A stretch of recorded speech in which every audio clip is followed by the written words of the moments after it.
YouTube, how's it going? The Goat House is back with my updated NFL power rankings. Doing this video every single week. This one is just before week 3's NFL action. Some big time movement up top of my rankings, and we changed some things around of how this video works too, from suggestions from Goat House viewers. I gotta give a shout out to a couple of them. It's Swaley. It could be It's Swally. I apologize if I got it wrong. One of those had to be right. Appreciate you for your suggestion, your feedback. And Ronnie Whitehouse, thank you very much. Appreciate the suggestions, and I've used them here, and it makes this video significantly better in my opinion. So thank you guys very much. Memberships, we got patreon.com/goathouse, link in the top of the description, or you can just go to it. You see it on the screen. Bonus content. If you want more Goat House, more action, I've added some more rewards to that. Every single week, I'll either be giving you guys an updated NFL mock draft or my playoff/Super Bowl picks. It'll probably switch off every week, and it'll be updated constantly. You know, it's not going to be the same every single week. I guess some weeks it could be. There's bonus videos, whether it's an NFL video, behind-the-scenes action, bloopers to any of our skits we do, and you can join our private Discord. Plenty more, so click that link just to check out some more info. Subscriber goals at 40K. We got you covered with NFL content. All kinds of different prediction videos, reaction videos, recaps, power rankings, plenty more. Got the NFL Game Pass, so we're going to start looking at some film as well, as much as we can. So a lot going on here at the Goat House. Please subscribe, click the like button, turn notifications on, and check us out on Twitter, tweeting during live games. So here we go. Well, you get a little sneak peek at who is moving up and how many spots they're moving up and how many spots they're moving down. So that is something we added. Appreciate the viewers for the suggestions. We're just gonna go one by one here. We're gonna start at the bottom. Not a whole bunch of movement at the bottom. Obviously, the Dolphins are the worst team in football. They're staying at 32. It looks like they want to lose at this point. Really don't have to talk about that too much. They're at 32. The Giants are at 31. Still no movement there. You know, a team that they really struggled against the Cowboys, and they struggled against the Bills. You know, they started off real good in both those games, but they're just lacking some talent. They made the switch at quarterback, which I do think Eli could be the reason why they struggled last game. So it could be the right change. You know, how many more wins are they going to get with Daniel Jones than they would have with Eli Manning? I don't know if it's a big difference, but it could be a difference. They're at 31 for now. Moving down 2 spots, down to 30, is the Cincinnati Bengals. You know, poor performance against the Niners, a game I thought they could have won or should have been close in, and it was no contest. No contest whatsoever. They're lacking on both sides of the ball right now, and usually they start years off good. You know, they usually do that. That's why it's kind of, I didn't predict them to have a good year, but thought they were going to, you know, start it off and be strong, and this is where they fall to. And the 29 is going to be the Jets still. You know, you can't put too much on them for that loss. Down to their third quarterback. You know, the first quarterback, Donald, didn't even start the game. There's injuries. They kind of just held guys out.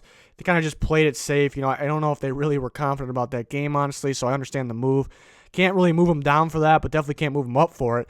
They are 0-2, and they do need, you know, some work, and I'm still not a huge believer in Gase, but want to see more, you know. And just to be clear, this applies to every team. This isn't a predictions video. I don't know where some people get that. It's weekly power rankings. I'm not predicting the future with this. I expect changes. Just want to make that clear.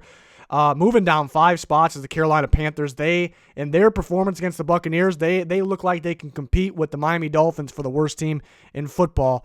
The good news is they still could have won the game. So they played as bad as they can play, and they still could have won the game. But there's really not too much good news there. Cam might not play this week. He's hurt. He's obviously playing hurt. Multiple injuries. McCaffrey didn't even have a good game. I thought it was McCaffrey carrying that team. He didn't even have a good game. The offensive line looks rough. The defense stepped up here and there, but it's not the best defense. You know, they can be better than the 28th team when it's all said and done. But right now, not looking pretty. 27, no movement for a few teams here. The Cardinals are at 27. They do have a tie. They haven't looked too pretty, but, you know, they did keep it close with the Ravens as well. Let's see if they can continue to get better and then rise up from here. 26 is the Broncos. Tough team to rank. I kept them where they're at. You know, the reason they're tough to rank is because they are 0-2, so maybe you could think they can drop a little further. They haven't really looked good. At the same time, it's a game they probably should have won against the Bears. I don't really give them bonus points or anything for that. But they had the game won, and they show them bright spots. You know, Flacco either looks just god-awful, or he makes it pretty darn good to throw, and he has some really good receivers. I like those receivers a lot, really the duo. Sutton is an up-and-comer, one to watch out for. Emmanuel Sanders had a heck of a game as well, and that's against a good Bears defense. You know, I thought the running backs, mainly Royce Freeman, looks out. So this is a team that can all of a sudden just break out at any time this season, but they have not looked good. I think they're better than what they've shown us. I got them at 26. 25 is the Jacksonville Jaguars. It's unfortunate Nick Foles got hurt. I'm not going to punish them because their quarterback's hurt. Minshew played pretty solid. He could play better. Obviously, the defense played solid while missing some players. There's really no reason to move them down. They played a tight game against a solid Texans team, so they're at 25. Another team staying put is the Washington Redskins. I think it's weird that the defense is the part that's really hurting them right now. We thought it'd be the offense. I think Case Keenum's playing pretty good. His pocket movement's good. He's throwing the ball pretty well. They got some guys stepping up on offense like the rookie Terry McLaurin. Yeah, the offense can be a little better. They can use some more there. It can even be better if Trent Williams decides randomly to come back. The defense really in the past game has been brutal. It's just hard to drop them below some of these other teams, given who they played to, the Cowboys and the Eagles, and they kind of, I don't want to say played them close. I guess they played the Eagles somewhat close. Just hard to drop them below the teams I have below them, actually. 23 dropping 6 spots. Now we're getting into some movement is the Raiders. Really good in week 1. Turns out the Broncos are a little shaky to start the year. And then in week 2, they start off explosive with 10 points, and they finish with 10. They just, all of a sudden, the clicking, the chemistry just went away. Not sure what it was, mainly on offense. Doesn't really look good, but they did play one of the better teams in football, but they dropped 6 spots for me. Dropping 8 spots is the Pittsburgh Steelers. Yeah, they're 0-2. Yeah, their quarterback's hurt. You can't, just because their quarterback's hurt and their backup's in, you can't just drop them tremendously, even though they did drop 8 spots. They're still capable of winning. They did play the Seahawks close. They did not play the Patriots close, but at least is one of the better teams, maybe the best team in football. But they drop big time. If they lose again, you can drop an insane amount or move up an insane amount by streaking. Either way, it's a losing streak, a winning streak. That's how you really boost yourself here. So if they lose again and go 0-3 while there's not too many teams that are streaking the wrong way, we can see them drop tremendously. And next up 9 spots. So this is big time movement for the Tampa Bay Buccaneers. Not the prettiest game. I really like their run defense. The Panthers kind of just looked terrible, but it was a good win away in prime time too. And they're heading in the right direction with their new coaching staff, so maybe they can continue to get better. 21 up 9 spots for the Tampa Bay Buccaneers. Up 1 spot is the Browns. Very sloppy in week 1. That's kind of, the body of work is what sticks with me when doing these power rankings. I like to see a good body of work, or the body of work is what I judge off of. And you get bonus points if you're on a big streak. So we'll see more of that as the season goes on. The body of work doesn't look too great right now. They're up a spot. Week 1 was a disaster. They beat the Jets with all their backups in. So, I can't really move them up a whole bunch. So up 1 spot. They're at 20. Up 3 spots at 19 is the Buffalo Bills. Same thing. They're pretty impressive defense, pretty impressive. Josh Allen looked okay last game. They've played the Jets and the Giants. So, I want to see a little more, in terms of their body of work. I want to see a little more of a challenge. If they completely played flawless and executed those games, I'd feel better to put them up way more than 3. They definitely deserve to go up a few spots, so that's why they did. Just want to see more of the Bills. And like I said, the streak, really, there's a huge difference between a 2-win streak and a 3-win streak. Huge difference. So that's going to boost them if they go 3-0, even though it's against another weaker team. So a favorable schedule for the Bills this year, it looks like. Moving down 7 spots, unfortunately, it's going to be the Tennessee Titans. It's not so much what they did. It's some of these other teams moving up. But an unfortunate loss there. I wasn't really thrilled with the play calling or with the urgency to score in their game. And it's a tough loss at home against the Colts. It's a game you got to win. Moving down 7 spots, I do think this team is a playoff contender. It's a pretty complete team. I like this defense. But for now, after a game, I think they should win. They move down 7 spots. Moving down 1 spot is an interesting one because this team won this week and they moved down 1 spot for me. And keep in mind, I'm not comparing them to 1 team or 2 teams. I'm trying to rank all 32 at the same time. So that will happen. And that is the Houston Texans.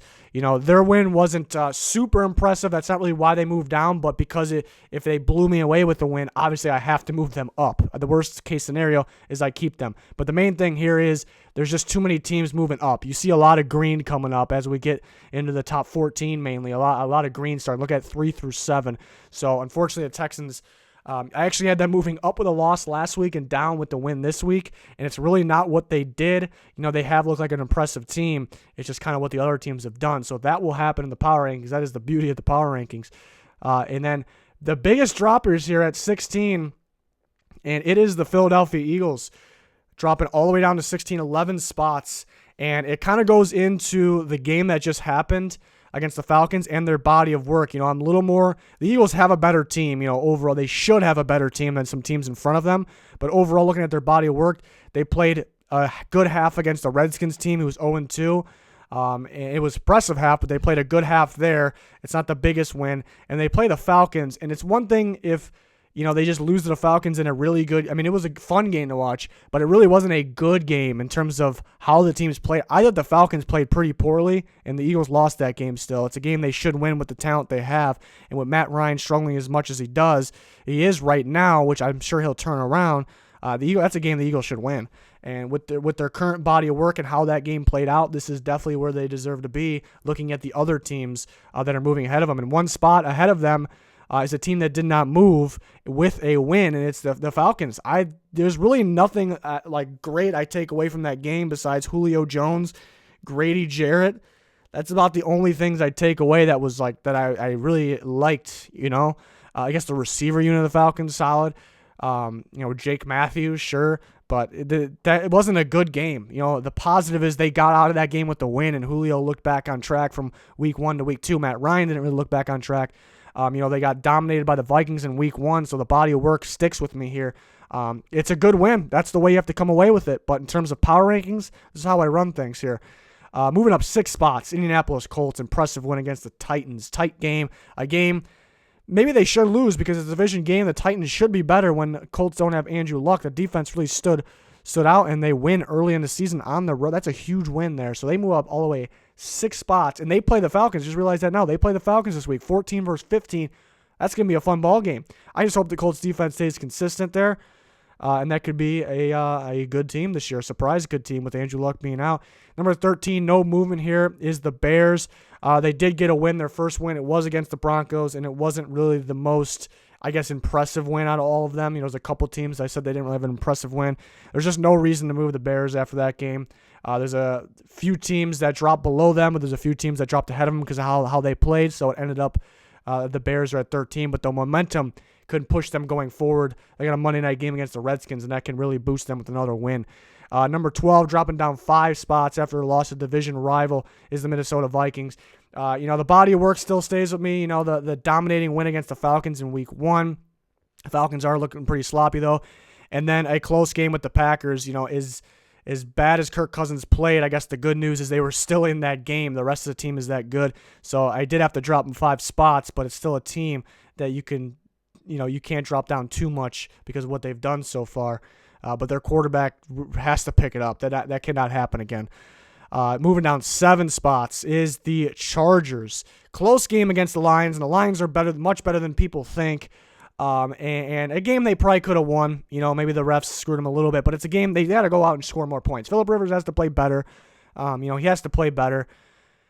So I just expect more from the Chargers. I actually said that game would be a little more low scoring than people think, but I didn't think it was going to be that low scoring. There has to be more offense for the Chargers in that game. So they moved down 7. Still a good team.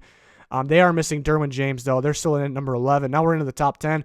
Number 10, a team we just talked about moving up 8 spots, is the Detroit Lions. Really, the way I look at it, the Lions should be 2-0, but really they're not.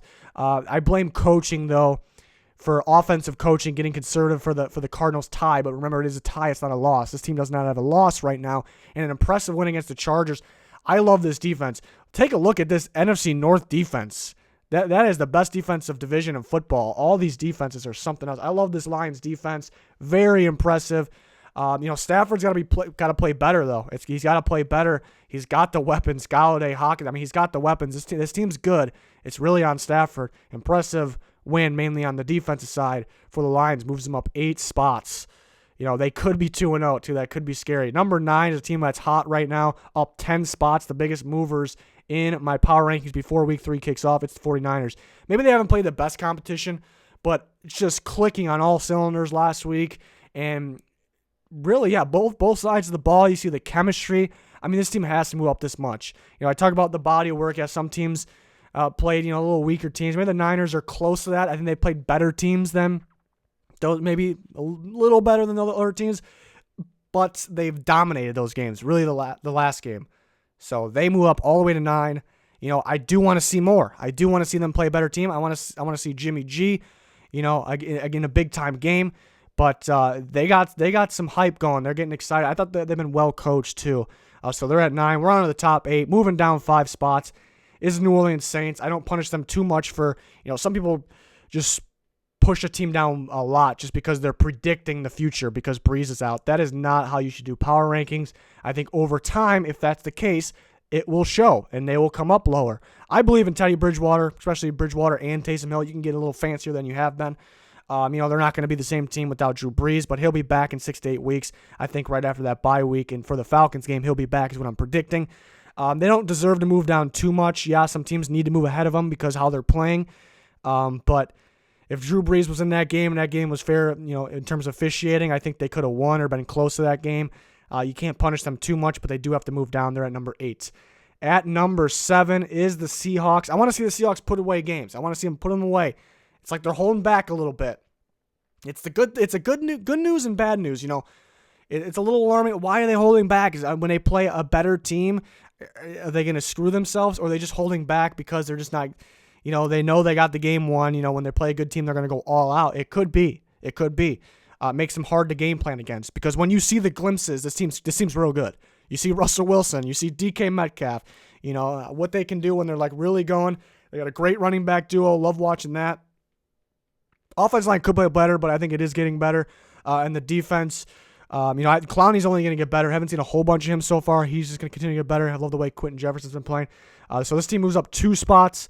Impressive. They didn't do a whole bunch where they move up more than 2 spots, but still in the right direction. The Ravens also move up 2 spots. Somewhat close against the Cardinals, but they had the game won, it seems like the whole time.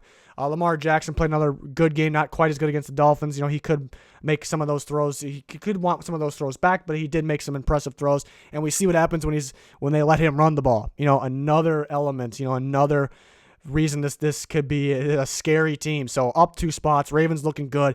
If they beat the Chiefs this week, these power rankings could look just something else here. Big movement for the Ravens if they beat the Chiefs. Up 7 spots, one of the biggest movers of the week, especially when you consider moving this many spots up into the top 5. That's significant. It is the Dallas Cowboys, a team that really hasn't played the best teams, I guess, either, but absolutely dominated, clicking on all cylinders. Execution and being a team goes into this as well. I don't want to see somebody getting carried, somebody carrying a team even though they're winning. That's not the case here.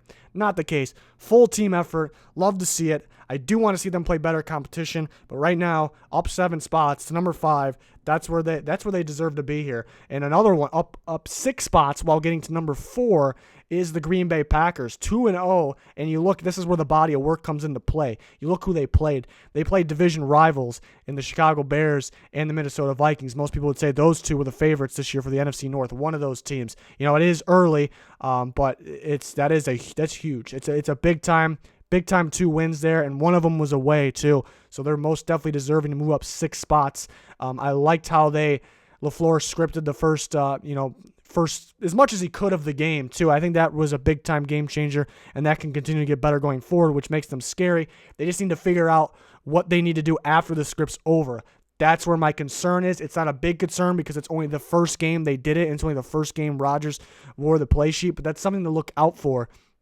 At number 3, a big win over a big-time team, even though there was a lot of factors involved, but still deserving of moving up the 3 spots. At number 3 is the LA Rams. Impressive team. Impressive defensively in that game. I know Breeze came out. I think they have more offensively too. I don't want to say they're holding back, but I think they're going to give more as the season goes on. So they definitely need to move up. They move up 3 spots, and then we don't have to waste any time with this. I kept this the same. Chiefs 2, Patriots 1. Those are they're light years ahead of the other teams. I mean, if they lose, I guess not. But in terms of their talent and their execution, those are the clear top 2 teams, best teams in football. To start the year, before the year started, I had the Chiefs at 1, Patriots at 2. Their absolute dominant win over the Steelers in week 1 kind of put them ahead of the Chiefs. I didn't see any reason to change it, even though they played the Dolphins. But those 2 teams, something else. You look at the quarterbacks. Just think of all these teams' quarterbacks. How many how many of the quarterbacks are playing, you'd say, a better than good? There's some good quarterbacks. There's a lot of very bad play from quarterbacks. How many quarterbacks would you say are above the good tier, maybe getting close to great tier?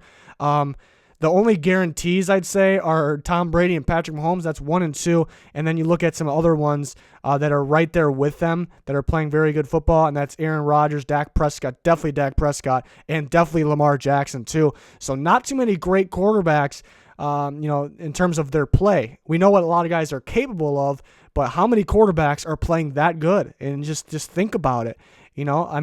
Russell Wilson's been good. Like I said, he's been holding back, but he hasn't been great. I think you can throw Russell Wilson in that conversation. The more I'm thinking about it, but a lot of these quarterbacks, you kind of expect more, and then you kind of go back to see what I said and which quarterbacks are playing the best, and look who's at the top. 1, 2. I think Goff can play better, but he's played fine. You look at 3, 4, 5, 6, 7. Those are your best quarterbacks. It's only 2 weeks, so I'm not trying to overact, but I'm trying to make a point that so far through 2 weeks, which quarterbacks have played good football?